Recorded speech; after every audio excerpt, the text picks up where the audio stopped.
பதட்டப்படாதீங்க, அப்படியே இருங்க. ஐயோ, நீங்க பதட்டப்படுற அளவுக்குலாம் எனக்கு ஒண்ணும் இல்லைங்க. நான் நல்லா தான் இருக்கேன். நீங்க எதுக்கு மறுபடியும் அலையறீங்க? நான் தான் சொன்னேன்ல, நானே டாக்டரை பார்த்துட்டு வந்துடுறேன்னு.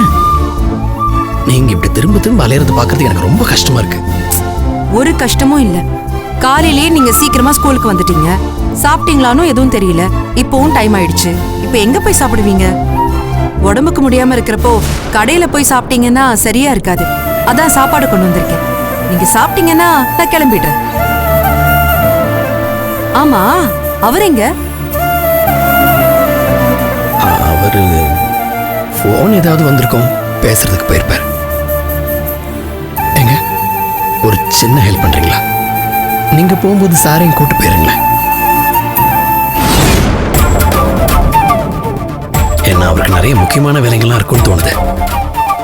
ஏதோ நீங்க சொல்லிட்டீங்கிறதுக்காக தட்ட முடியாம வேண்ட வெறுப்பா இங்க இருக்கிறாரோன்னு படுது. அவரை சொல்லி ஒரு குத்தமும் இல்ல.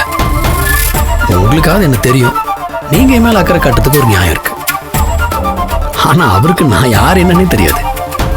அவர் எதுக்கு பாவம் இங்க என் கூட இருக்கணும்? அவர் அப்படிலாம் நினைக்கிற ஆள் இல்லைங்க. அதுவும் இல்லாம நாங்க சொல்லி வந்த இடத்துல தானே உங்களுக்கு இப்படி எல்லாம் ஆயிடுச்சு.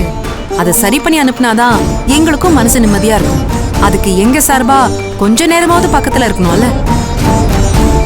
இது என்னங்க கதையா இருக்கு? நான் மயக்கம் போட்டு விழுந்ததுக்கு நீங்க என்ன பண்ணுவீங்க, இல்ல அவர் தான் என்ன பண்ணுவாரு?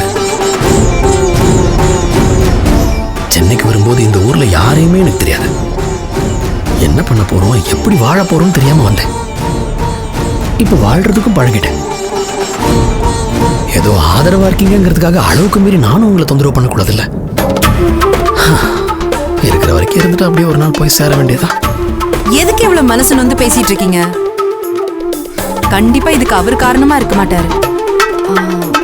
ஆமா, உங்களுக்கும் அவருக்கும் ஏதாச்சும் பிரச்சனையா? பிரச்சனை எல்லாம் ஒண்ணும் இல்ல. அடுத்தவங்களுக்கு உதவியா இருக்கலாம் கூட பரவாயில்ல. யாருக்கும் உபத்திரவம் கொடுத்துடக்கூடாதுன்னு நினைக்கிறேன். அவர் இங்க இருக்கிறதுக்கு சங்கடப்படுறாரோன்னு எனக்கு ரொம்ப ஆழமா தோணுது. அதான்.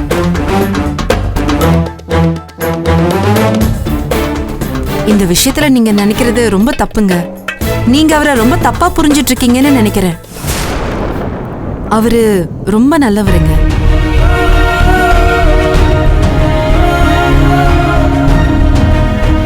ஆரம்பத்துல உங்களை மாதிரிதான் பல சமயம் நானும் உங்களை மாதிரி தப்பா நினைச்சிட்டு இருந்தேன். ஆனா அவர் கூட பழகினதுக்கு அப்புறம் தான் அவரோட மனசை பத்தி நல்லா புரிஞ்சுக்கிட்டேன்.